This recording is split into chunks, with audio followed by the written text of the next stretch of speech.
Olá, você que nos acompanha nesta noite de segunda-feira. É uma alegria estar com você, levando um pouco hoje da Palavra de Deus, rezando com você pela internet, pela Super Rádio Tubá, a partir da passagem bíblica do Filho Pródigo.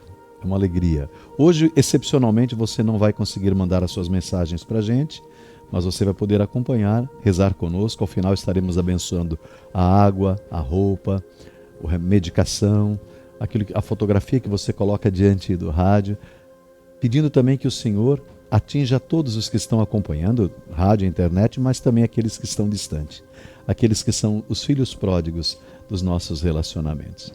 Vamos começar pedindo o dom do Espírito Santo. Em nome do Pai, e do Filho, e do Espírito Santo. Amém.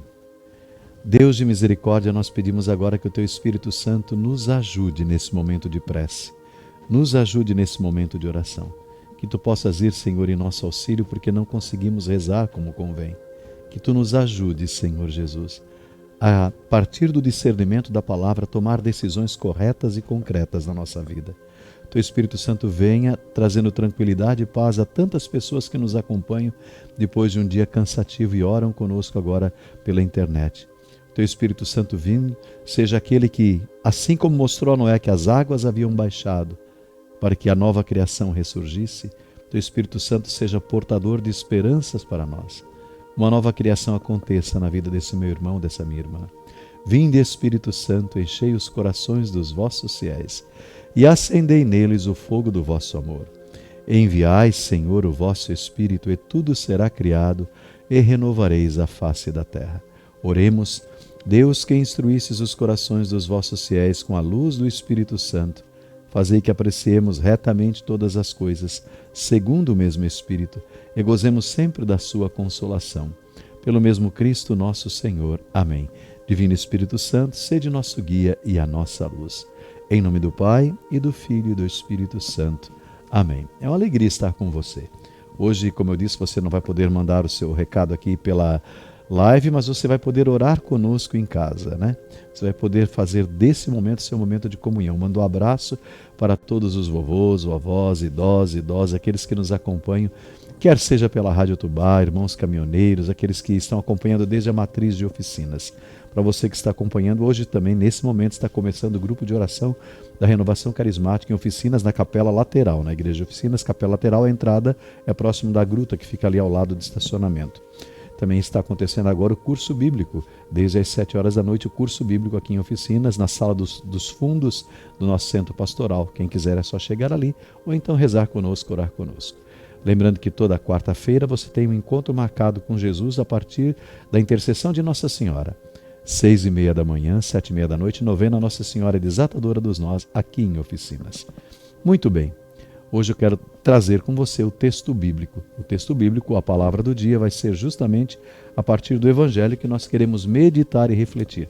Eu mando um abraço para o Everildo, que está acompanhando lá na Super Rádio Tubá, para o Jorge, que está aqui conosco também nessa transmissão, para todos aqueles e aquelas da Pascom que estão nos acompanhando, e para o Serginho, da comunidade da Caixa d'Água, que fez essas belas artes que estamos hoje trazendo aqui para você. No centro do Evangelho segundo Lucas, no centro, estão 3 parábolas da misericórdia: da moeda perdida, da ovelha perdida e também do filho perdido que foi encontrado.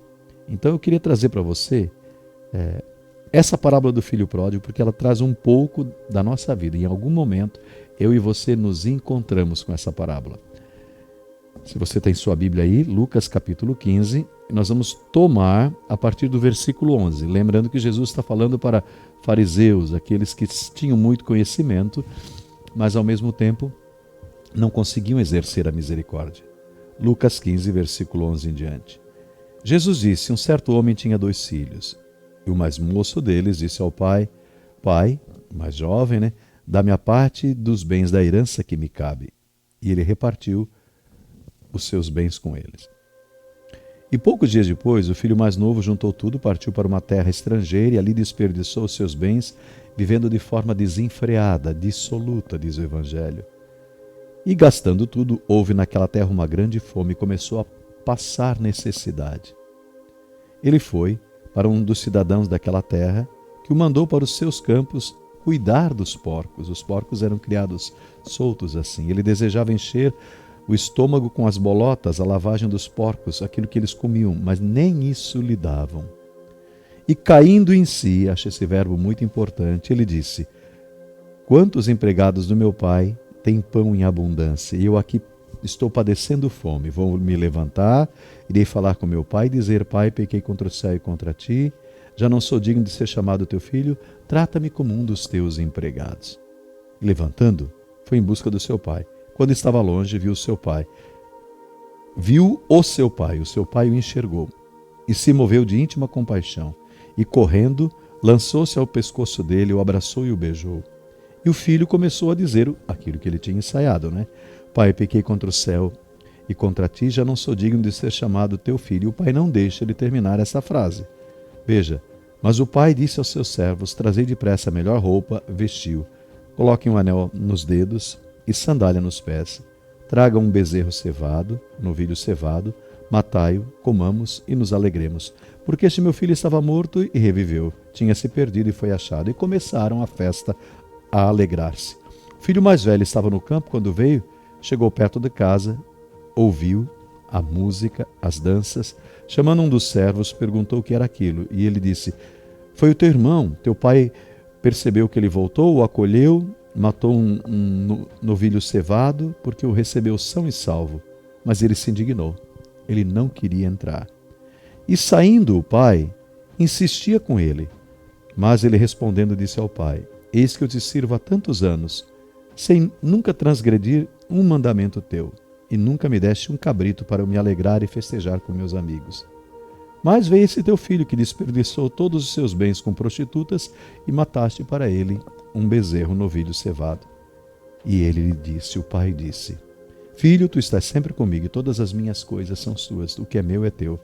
Mas era justo nos alegrarmos, porque este teu irmão estava morto e reviveu, tinha se perdido e foi encontrado.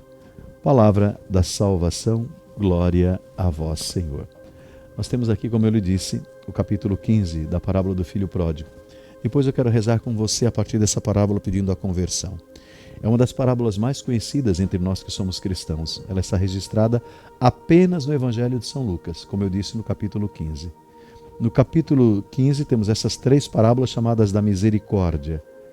Ovelha desgarrada, moeda perdida, o filho que se foi.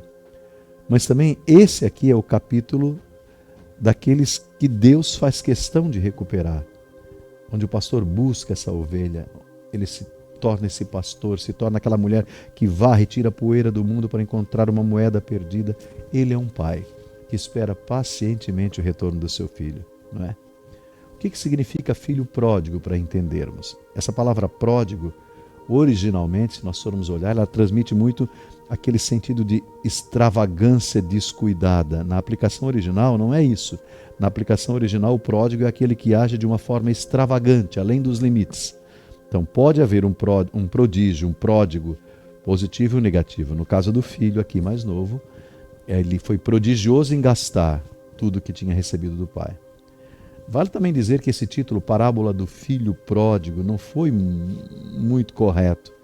Esse título não consta no texto original do Evangelho de Lucas, então é atribuído a essa parábola um tempo depois. Eu até acho que nós poderíamos chamar com outros dois títulos mais bonitos, mas já vou falar disso já. Por não ser o título mais apropriado, porque o centro da parábola não é o filho que cai mas volta. O centro da parábola é a misericórdia do pai. São as três parábolas da misericórdia. Nós poderíamos chamar então a parábola do pai misericordioso, ou poderíamos dizer do pai pródigo em exercer a misericórdia, o que é muito diferente, né?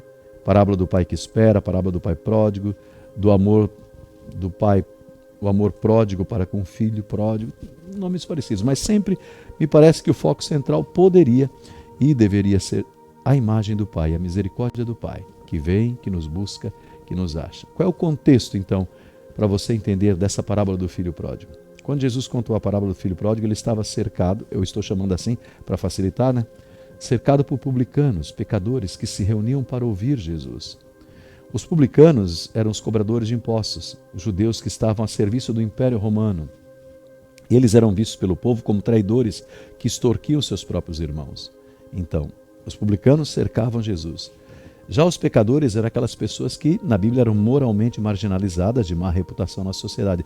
Essas pessoas não possuíam um padrão de vida aprovado pelos religiosos da época, eram os fariseus, saduceus e tantos outros, por isso elas eram excluídas por eles, não eram aceitas por eles. Aos judeus era recomendado até que evitassem ao máximo ter contato com essas duas classes de pessoas. Na verdade, os rabinos nem mesmo ensinavam essas pessoas, diziam que eram pecadores e pronto. Mas Jesus fazia diferente. Jesus contrariava aquela religiosidade hipócrita, ele não apenas tinha contato com aquelas pessoas, mas também comia com aquelas pessoas, ia na casa daquelas pessoas. Ele queria salvá-las, não é? Ia além, ele as buscava. Foi assim com Mateus, que era um publicano, não é? Escolhido para compor aquele grupo dos 12 apóstolos, Mateus. Quem viu a série The Chosen viu como Jesus teve esse carinho com Mateus, né? Então esse tipo de comportamento escandalizava os fariseus, escandalizava os doutores da lei.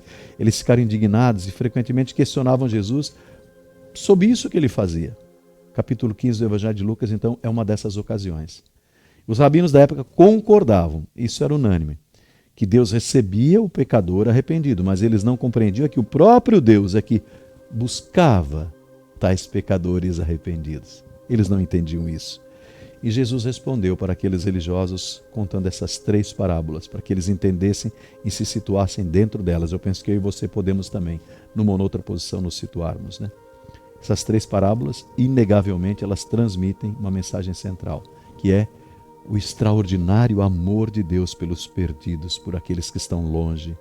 Esse é o principal ensinamento da parábola do filho pródigo. Vamos tentar olhar um pouquinho o seu significado passo por passo. Ela é muito rica em detalhes, né? A parábola do filho pródigo, né? De forma que muitos sermões, eu acho que já foram escritos sobre isso.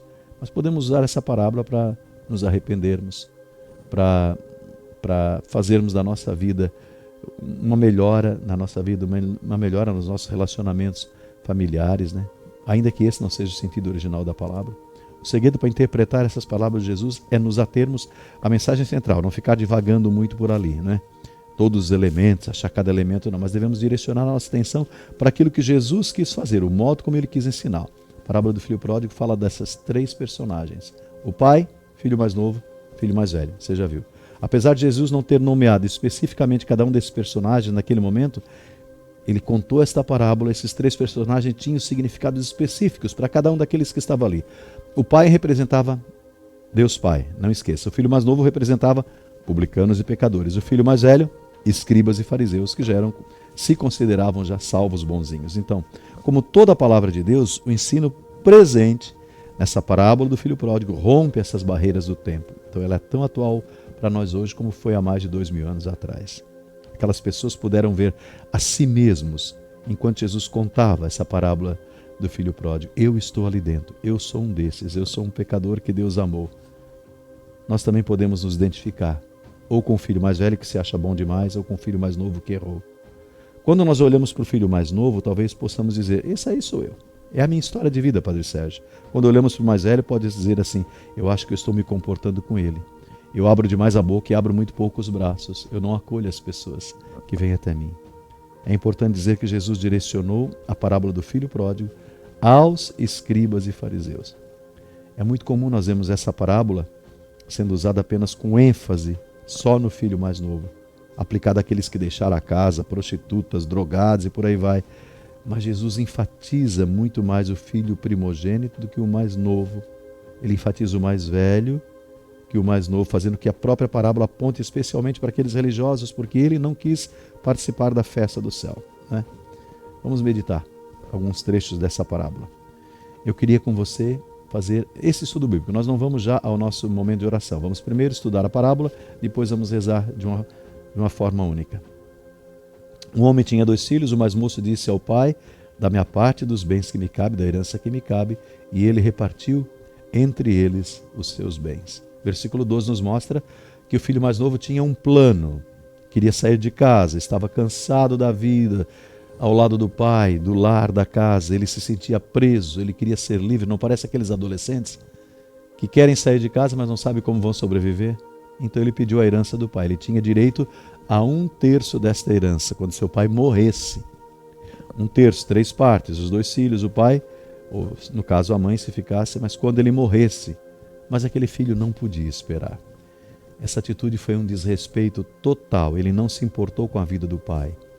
Ele não quis saber se o pai contava com ele para ampará-lo na velhice. Seus planos eram mais importantes. É um filho egoísta, sim, porque ele amava mais a si mesmo do que o pai. Ele quebrou os mandamentos de Deus que manda cuidar dos pais. Então, a divisão proposta pelo filho era muito complicada.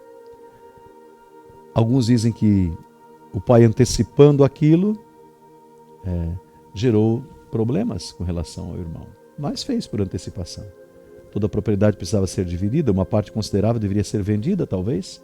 O pai não tinha esse dinheiro ali na hora, liquidada, então era uma situação que afetava todo o lar, além de ser um insulto ao pai, não é? Que nunca deixou faltar nada para o filho. É como se dissesse: eu quero que você morra, para mim você já morreu. Então o plano do filho pródigo, qual que era?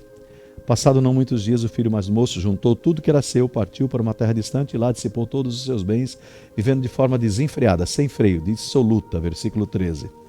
Nós encontramos o filho mais novo saindo de casa nesse versículo, da sua terra, para uma terra pagã, provavelmente, porque criavam porcos, né? Vive com liberdade para viajar pelo mundo, podia ir para a Ásia Menor, para o Egito, para onde ele quisesse, não é? Ou a Babilônia, ou a Grécia, sei lá, os países da época. Não sabemos para onde ele foi.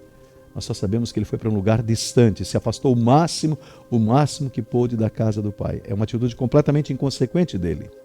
Ele juntou tudo que tinha, já não deixou nenhuma reserva na casa do pai, para que, se caso fosse uma situação dele voltar, algo desse errado, ele pudesse voltar dignamente. Ele sofreu muito, gastou tudo de forma dissoluta. Vamos viver uma vida louca. É isso que ele fez. Qual foi a sua ruína? Depois de ter consumido tudo, sobreveio naquele país uma grande fome e ele começou a passar necessidade. Versículo 14 do Evangelho de Lucas. A passar necessidade. Nós temos aqui a sua ruína, a ruína do filho. Os recursos acabaram, ele havia gastado tudo, começou a passar necessidade, o dinheiro acabou, veio a fome. Para piorar, ele estava numa terra estrangeira, ninguém podia socorrer ele. Longe de tudo, não tinha mais amigo, não tinha mais status, porque quando nós estamos bem, temos dinheiro, os amigos rendem, e os falsos somem, quando nós não temos mais nada, né? Não tinha mais herança. Esse desejo do mundo era passageiro, ilusório. E ele levou a ruína, esse filho, levou embora a alegria e trouxe para ele a solidão. O salário do pecado é a morte. Morte da paz, morte da alegria, morte de tudo isso. Então, diz o versículo 15, então ele foi e se juntou aos cidadãos daquela terra que o mandaram para os campos cuidar dos porcos, guardar os porcos.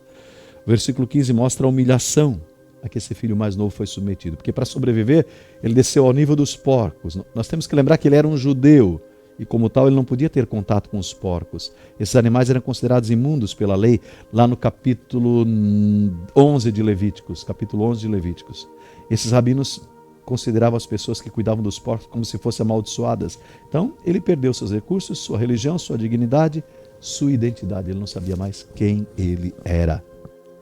Versículo 16. Ali ele desejava comer das alfarrobas, das bolotas que os porcos comiam, mas ninguém dava nada para ele. Nós somos informados que ele sentiu tanta fome que desejou comer a lavagem que era dada aos porcos. O Evangelho não diz que ele chegou a comer, mas ele queria. Mas o não comer não representava alguma dignidade para ele. Representava o castigo da fome. Né? O castigo da fome. Versículo 17. Ele caiu em si. Eu adoro essa expressão, porque o tombo para dentro é o único que nos reergue. É o único que dá direção à nossa vida. Caindo em si, ele disse: quantos trabalhadores do meu pai têm pão com fartura e eu aqui morrendo de fome? Nos mostra o momento do seu arrependimento. Nós lemos: ele caiu em si. No original poderia ser traduzido como ele recobrou o bom senso, ou quando voltou a si mesmo. Parece que às vezes quando a pessoa está fora de si, não é? Padre, eu não reconheço mais meu marido, meu filho, meu irmão. Está tanto no pecado que parece que está fora de si. Quando está drogado, quando está envolvido com maus amigos. Nesse momento nós vemos que ele sentiu saudade da casa. Quando caiu em si. E ele descobriu que os empregados do seu pai eram mais dignos do que ele. Eles tinham, como diaristas, o que comer e ele ali morrendo de fome. Versículo 18 e versículo 19. Vou me levantar e vou dizer a meu pai: Pai, pequei contra o céu e contra ti, não sou digno de ser chamado teu filho, me trata como um dos teus empregados. Então, versículo 18 e 19, ele reconhece o seu erro. Naquele momento ele soube que o seu abandono foi precipitado, que a sua decisão foi insensata. ele entendeu que o que fez não era apenas um erro, mas era um pecado. Não era só um erro, era um pecado. Ele havia pecado contra Deus. Pai, pequei contra o céu e contra ti. Compreendeu quão ingrato ele havia sido para com o pai. Sabia que não poderia mais ser chamado de filho. Então, me trata como um empregado temporário. Quem não chega a Deus pelo amor, chega pela dor, nós dizemos, né? E nesse exato momento, aquele filho mais novo não era mais o mesmo rapaz, inconsequente lá, tinha saído da casa do pai, assim, sem cabeça, não. A dor transformou ele, porque a dor transforma a gente, né? A dor amadurece. Quem não chega a Deus pelo amor, chega pela dor. Agora, um filho pródigo, melhor dizendo, vou reformular. Um pai pródigo, que é abundante em misericórdia, para um filho pródigo, abundante em pecado. Versículo 20, ele se levantou, foi para o seu pai, estava ele longe, quando seu pai o avistou, cheio de compaixão, o pai é que correu, abraçou-o e beijou. Então, o pai avistou o filho que estava retornando. O pai nunca perdeu a esperança e o interesse de encontrar esse filho. Estava olhando ao longe, uma vez e outra, sempre olhava assim pelo caminho, né, à espera do dia que o filho voltaria. O filho, quando partiu, achava que nunca mais voltaria ali. Mas o pai tinha certeza de que um dia ele estaria de volta. É como coração de mãe. Isso fica muito claro na reação do pai. O pai se compadeceu profundamente. Correu para o filho. Naquela época, um ancião não poderia correr, isso era indigno, considerado indigno, mas o pai não se importou com a humilhação. Não se importou. O que importava é que o filho, a quem ele estava buscando no caminho, voltou. Então o pai o abraçou, não olhou para as condições em que o seu filho estava se aproximando, como um mendigo rasgado, sujo, talvez cheio de piolhos, né? O filho estava rasgado, descalço. Era a personificação da miséria, porque o demônio só rouba da gente, não dá nada. Mas o pai só olhou o arrependimento, acolheu em seus braços. O pai, diz o Evangelho, também o beijou repetidas vezes. Perceba que ele se compadeceu, correu, abraçou e beijou, antes de dizer uma única palavra. É um amor maravilhoso. É uma graça que eu diria que é incompreensível. O versículo 21 diz, e o filho disse ao pai, ele começou a dizer aquilo que ele tinha ensaiado pelo caminho. Pai, pequei contra o céu e contra ti, já não sou digno de ser chamado teu filho. O filho começou a falar o discurso ensaiado. Reconheceu o seu pecado. Reconheceu aqui a sua miséria. Reconheceu que não tinha mérito algum. Reconheceu que não era digno de ser chamado filho. Mas algo que realmente merece atenção é o fato de que ele não conseguiu terminar aquela frase. Faz de mim um dos teus empregados. O pai nunca deixou que ele dissesse essas palavras. Porque o pai quer nos tratar como filhos, não como empregados, como servos. O pai, porém, disse aos servos, interrompeu e disse, tragam depressa a melhor roupa, vistam nele, coloquem um anel no dedo, sandálias nos pés, matem o novilho cevado, vamos comer e nos alegrar. Versículo 22 e 23. É o relato do pai que recebe o filho agora dentro de casa. O pai queria dar ao filho a importância que ele não merecia. Por isso que é misericórdia, porque não merece. O seu amor de pai era imenso, era inexplicável. O pai providenciou roupa, que é o símbolo da honra, anel, símbolo da autoridade, providenciou sandália, símbolo de que ele não era um escravo. Aquele filho era um homem livre, porque o amor do seu pai o libertou. Só o amor liberta e nos dá a capacidade de darmos a volta por cima, nos permite darmos a volta por cima. É algo muito profundo que está nesses versículos aqui. O controle sempre está nas mãos do pai, nunca nas mãos do filho.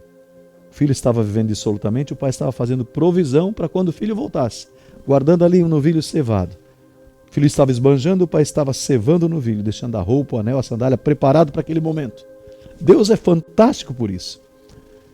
Com isso, entendemos que a parábola como um todo, ela aponta para essa soberania de Deus. Deus está no controle de tudo. No tempo certo, Ele pode trazer de volta os que erraram, se nós não desistirmos de interceder por eles, né? Por mais pecadores desprezíveis que nós possamos ser. Deus sempre está nos procurando quando ainda nós não estamos procurando Ele. Lucas 15, 24, porque este meu filho estava morto e reviveu, perdido e foi achado, e começaram a se alegrar. Mais um significado profundo, porque muitas pessoas não percebem. Morto, tornou-se vivo. Perdido, foi achado. No sentido prático, o filho estava morto porque havia recebido toda a sua parte da herança. Então, ele até disse, o pai também tinha morrido para ele, não fazia mais parte da família. Também estava perdido porque tinha sido destruído assim nas suas loucuras, desperdiçar tudo aquilo que podia sustentar durante a vida, mas há algo mais profundo. A palavra morto reflete esse grau muito avançado de miséria. Morto não toma nenhuma ação, não decide, não tem razão, é um fundo do poço, verdadeiramente morto na alma, perdido, no mais profundo desse estado de desgraça, mas há uma boa notícia. Uma notícia que explica a reação do Pai.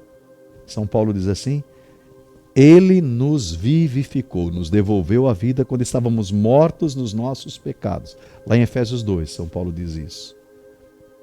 O próprio Jesus vai dizer: o Filho do Homem veio para buscar e salvar o que estava perdido. Ponto final. Ressurreição pessoal, conversão. Vamos finalizar com o filho mais velho. O filho mais velho aqui estava no campo, quando voltou, viu aquele barulho de dança toda, perguntou o que era e ficou indignado, não quis participar da festa. Nós somos apresentados a esse filho mais velho, que era o filho primogênito, o primeiro. Ele nunca se afastou da casa do pai, mas também nunca esteve muito próximo do pai, não. Não esteve próximo do pai. Ele sempre teve todo o amor que precisava, mas sempre esbanjou o amor e a presença do pai. Não deu muita bola, não valorizou. Se o filho mais novo se perdeu saindo de casa, o filho mais velho se perdeu dentro de casa. Dentro de casa. É uma coisa terrível nos perdermos dentro de casa. Então, mais uma vez, o pai é quem saiu de casa para ir ao encontro desse filho. De mais um filho. É o pai que saiu para buscar mais um filho. Ele foi encontrar o filho mais velho também, como encontrou o mais novo. E nas palavras do filho mais velho, vemos que ele encarava o relacionamento com o pai na base da recompensa. Ele não tinha um relacionamento de intimidade com o pai. O pai para ele era um patrão e ele um empregado.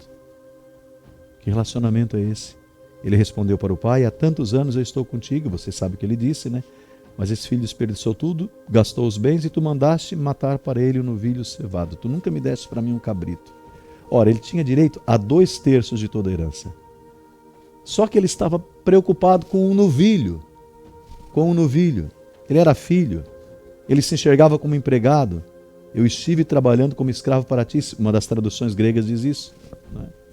Ele também tentava se auto-justificar até, eu acho aqui, porque ele diz assim: nunca desobedeci tuas ordens.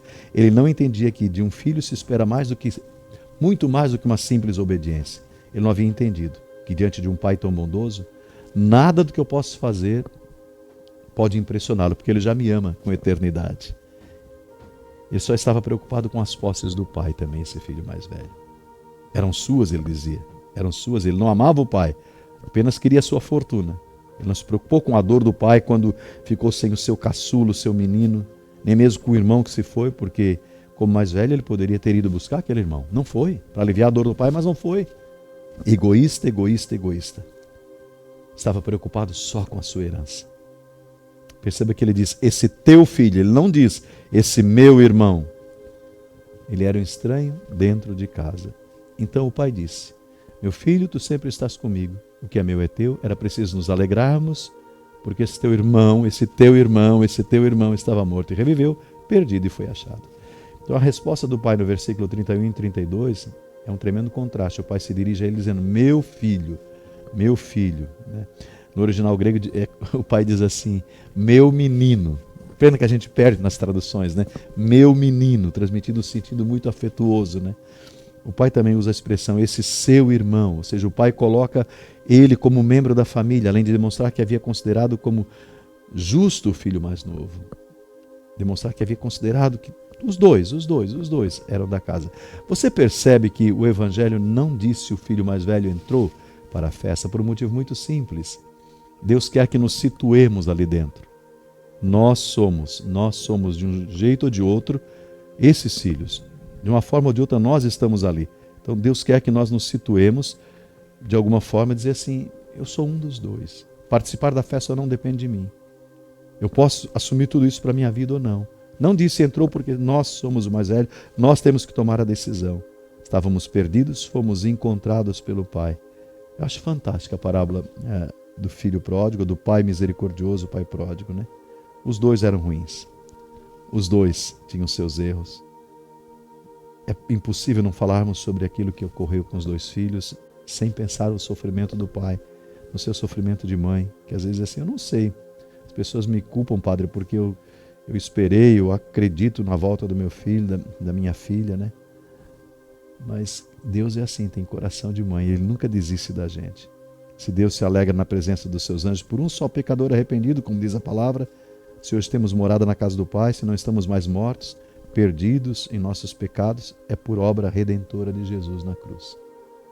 Ele foi o filho primogênito que o Pai do céu mandou para nos buscar como filhos mais novos. Pense nisso. Muito bem, Jorge. Vamos então agora a algum momento de oração. Vamos rezar.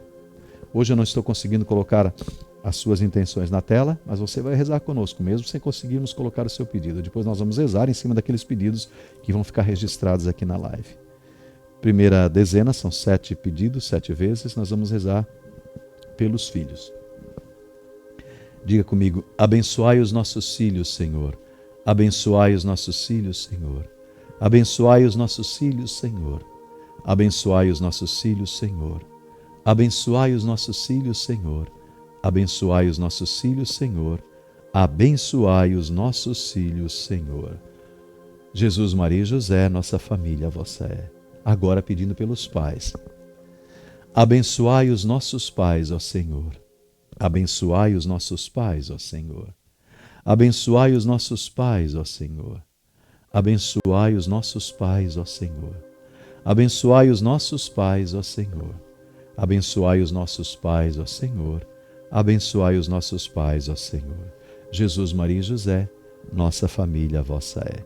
Peçamos agora por aqueles que estão longe de casa, os pecadores que precisam de conversão. Convertei os pecadores, ó Senhor. Convertei os pecadores, ó Senhor. Convertei os pecadores, ó Senhor. Convertei os pecadores, ó Senhor. Convertei os pecadores, ó Senhor. Convertei os pecadores, ó Senhor. Convertei os pecadores, ó Senhor. Jesus, Maria e José, nossa família, vossa é. Pedindo agora também pela paz dentro dos nossos lares. Trazei a paz para a nossa família, Senhor. Trazei a paz para a nossa família, Senhor. Trazei a paz para a nossa família, Senhor. Trazei a paz para a nossa família, Senhor. Trazei a paz para a nossa família, Senhor. Trazei a paz para a nossa família, Senhor. Trazei a paz para a nossa família, Senhor. Nós vamos pedir agora, Jesus, Maria e José, nossa família, vossa é. Coloquemos como intenção agora também os doentes. É preciso pedir pelos doentes, tantos idosos que nos acompanham agora pela Rádio Tubá, pela internet. Abençoai nossos doentes, ó Jesus. Abençoai nossos doentes, ó Jesus. Abençoai nossos doentes, ó Jesus. Abençoai nossos doentes, ó Jesus. Abençoai nossos doentes, ó Jesus. Abençoai nossos doentes, ó Jesus. Abençoai nossos doentes, ó Jesus. Jesus, Maria e José, nossa família, vossa é. Pelos que estão nos vícios, longe de casa, gastando tudo, perdendo a saúde, pelos que estão em recuperação nas casas de recuperação, por aqueles que estão apoiando a reconstrução da casa de recuperação dos nossos freios em Laguna, com sua ajuda material, com sua oferta. Nós vamos pedir assim: dai-nos sobriedade, ó Senhor. Dai-nos sobriedade, ó Senhor. Dai-nos sobriedade, ó Senhor. Dai-nos sobriedade, ó Senhor. Dai-nos sobriedade, ó Senhor. Dai-nos sobriedade, ó Senhor. Dai-nos sobriedade, ó Senhor. E agora nós vamos rezar a última dezena. Antes digamos: Jesus, Maria e José, nossa família, vossa é. Nessa última dezena, por todas, não são 10, são 7 pedidos, né? Na verdade, nós vamos pedir por todas as pessoas que se colocam sob as bênçãos do sangue de Jesus. O mês de julho é o mês do precioso sangue de Jesus. Jesus, filho de Davi, tende piedade de mim. Jesus, filho de Davi, tende piedade de mim. Jesus, filho de Davi, tende piedade de mim. Jesus, filho de Davi, tende piedade de mim. Jesus, filho de Davi, tende piedade de mim. Jesus, filho de Davi, tende piedade de mim. Jesus, filho de Davi, tende piedade de mim.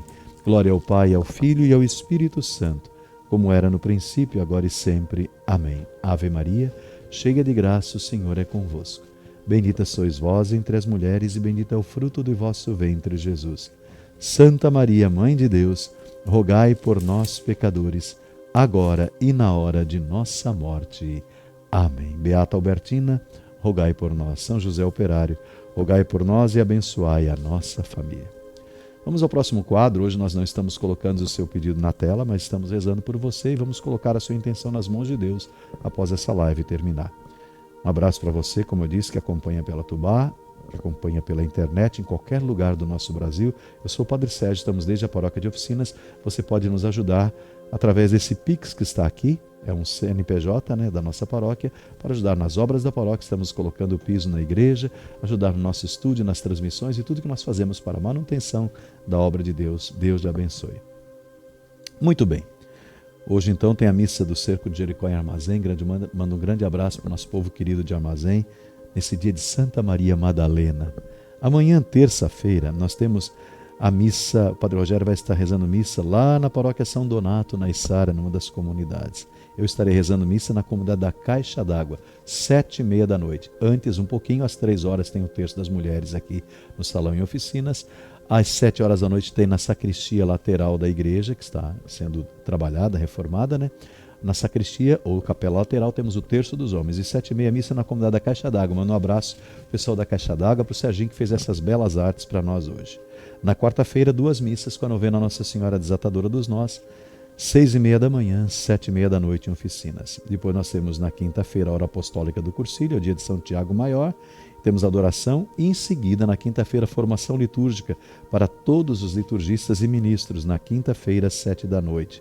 Depois, final de semana, tem mais um cursilho jovem feminino. Sexta-feira é o dia da nossa celebração da vida da Pastoral da Criança, às 2h da tarde em Oficinas.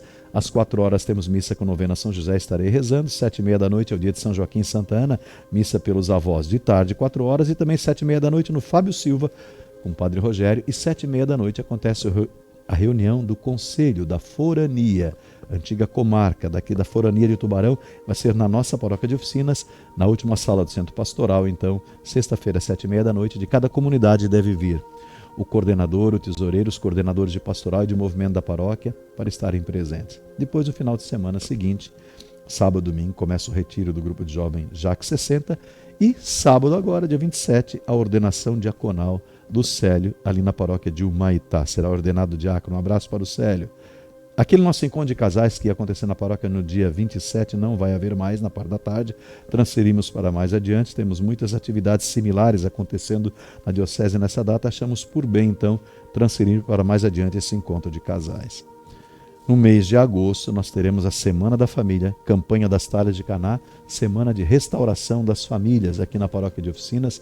Já temos por aí o nosso informativo com a programação, de 11 a 16 de agosto, logo começa no Dia dos Pais. Todos os anos fazemos essa campanha de oração, tem sido uma bênção, é uma bênção.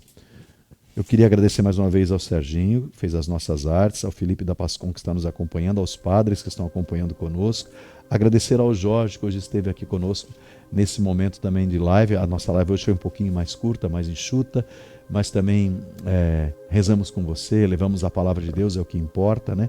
Normalmente nós ficamos 1 hora, hoje nós ficamos um pouquinho menos.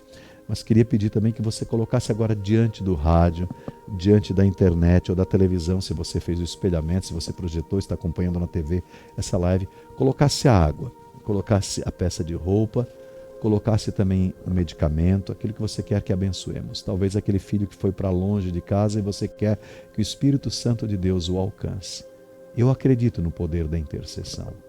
A nossa proteção está no nome do Senhor, que fez o céu e a terra. Ouvi, Senhor, a minha oração, e chegue a vós o meu clamor. O nome do Senhor seja bendito, agora e para sempre. Deus de misericórdia, abençoa esta água que esse meu irmão, essa minha irmã está apresentando agora. Que com o Espírito Santo ela seja instrumento de tua misericórdia. Aspergida nesta casa, ela mande para longe aquilo que está dividindo esse casamento, esta casa, esta família. Aspergida no local de trabalho, ela afaste toda a obra de inveja.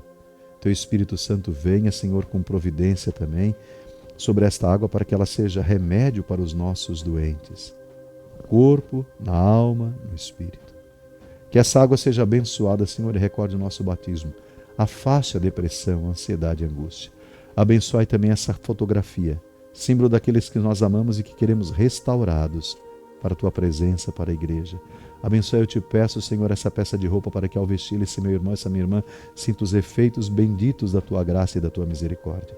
Essa fotografia, essa água, esse medicamento, colocai tua mão de misericórdia, a vossa mão de misericórdia, Senhor. Colocai a vossa mão de misericórdia sobre os doentes, os que custam a dormir, os que estão com dores em lugares desconhecidos. Abri as portas àqueles que estão desempregados, Jesus, para que encontrem um trabalho, eu te peço.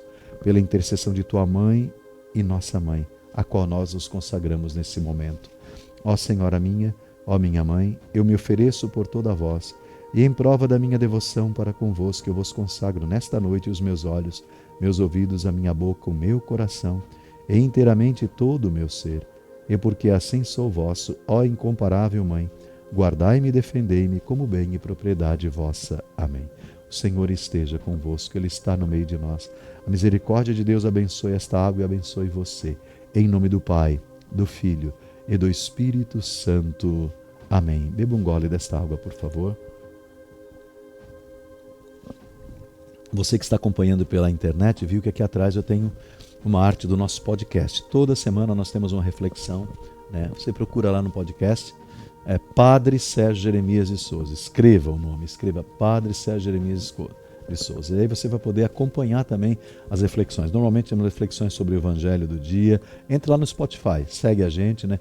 Do Evangelho de Dia, ou uma outra reflexão que pode lhe ajudar no sentido de vivência familiar. Desse final de semana já está pronto também, praticamente temos do último final de semana, já colocamos no ar sempre para você, reflexões para você que é padre, diácono, ir preparando a homilia, você que é ministro leigo, possa também nos acompanhar. Escreva tudo no Spotify, Padre Sérgio Jeremias, que aparece lá o nosso canal, você é convidado a segui-lo também. É sempre uma alegria estar com você. Evangelizamos também para você que tem aquele outro aplicativo, Hello, como alguns chamam, né? Diariamente uma pequena reflexão sobre a palavra de Deus. Você é convidado a estar conosco. Muito bem, hoje, como eu disse, um pouquinho menos tempo, estamos com você, mas agradeço ao Everildo que está lá na Rádio Tubá, que transmitiu para a gente essa live.